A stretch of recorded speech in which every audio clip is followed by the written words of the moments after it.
दोस्तों आपको ये तो पता चल ही गया होगा कि भारतीय रुपया डॉलर के मुकाबले कितना कमजोर हो गया है। अगर रुपए की गिरावट जल्द ही नहीं रुकी तो इसका असर हम सब पर भी पड़ेगा।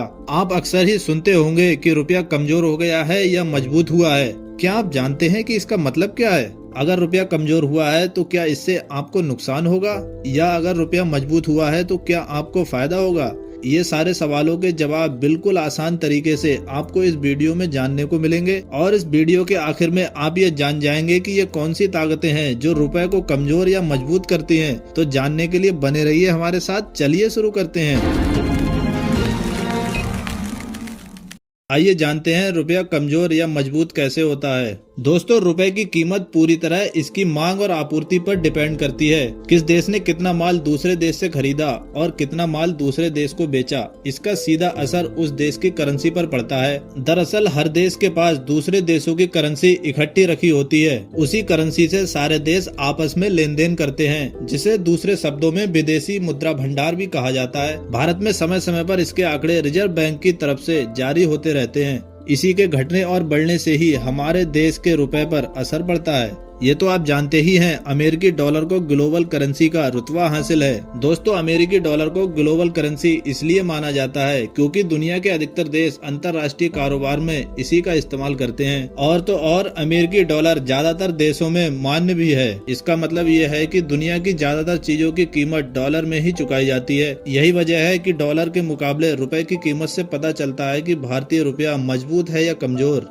आइए इसको और आसानी से समझते हैं। अंतर्राष्ट्रीय कारोबार में भारत के ज्यादातर बिजनेस डॉलर में होते हैं। आप अपनी जरूरत के हिसाब से कच्चा तेल, खाने का सामान जैसे दाल, खाद्य तेल और इलेक्ट्रॉनिक्स आइटम ज्यादा मात्रा में खरीदेंगे तो आपको ज्यादा डॉलर खर्च करने पड़ेंगे। आपको सामान खरीदने में मदद तो मिलेगी, लेकिन आपके पास जो करेंसी है वो कम हो जाएगी। आइए मैं आपको एक एग्जाम्पल के जरिए समझाता हूँ। मान लीजिए भारत अमेरिका से कारोबार कर रहा है। अमेरिका के पास 81,000 रुपए हैं और भारत के पास $1,000। अगर आज डॉलर का भाव 81 रुपए है तो दोनों देशों के पास फिलहाल बराबर रकम है। अब अगर हमें अमेरिका से भारत में कोई ऐसी चीज मंगानी है जिसका भाव हमारी करेंसी के हिसाब से 8,100 रुपए है तो हमें इसके लिए $100 चुकाने होंगे। अब हमारे विदेशी मुद्रा भंडार में सिर्फ $900 बचे हैं और अमेरिका के पास 89,100 रुपए। इस हिसाब से अमेरिका के विदेशी मुद्रा भंडार में भारत के जो 81,000 रुपए थे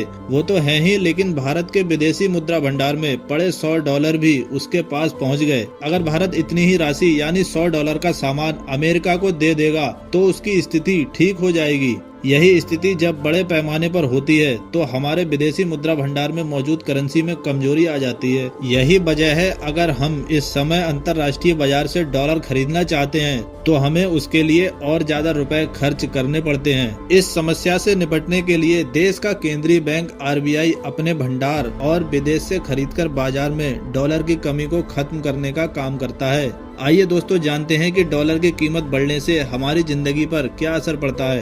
भारत अपनी जरूरतों का करीब 80% पेट्रोलियम उत्पाद दूसरे देशों से मंगाता है। अगर रुपए की कीमत में गिरावट होती है तो पेट्रोलियम उत्पादों को दूसरे देशों से मंगाना और भी महंगा पड़ जाएगा। इस वजह से तेल कंपनियां इससे उभरने के लिए तेल और डीजल के दाम बढ़ा देती हैं। इसके बाद डीजल के दाम बढ़ने से माल ढुलाई बढ़ सकती है, जिसके चलते महंगाई बढ़ती है। इसके अलावा भारत बड़े पैमाने पर खाने का तेल और दालें भी दूसरे देशों से मंगाता है। रुपए की कमजोरी से घरेलू बाजार में खाद्य तेलों और दालों की कीमतें बढ़ सकती हैं। ये सब होने के बाद महंगाई बहुत ज्यादा बढ़ जाती है, और महंगाई बढ़ने से हमारी जिंदगी पर क्या असर पड़ता है ये तो आप जानते ही हैं। दोस्तों, उम्मीद है कि आप ये जान गए होंगे कि रुपए का मजबूत होना हमारे लिए कितना जरूरी है। इस वीडियो से अगर आपको कुछ नया सीखने को मिला तो एक लाइक जरूर करें और चैनल को सब्सक्राइब करना ना भूलें। तो मिलते हैं नेक्स्ट वीडियो में किसी और टॉपिक के साथ। तब तक के लिए जय हिंद।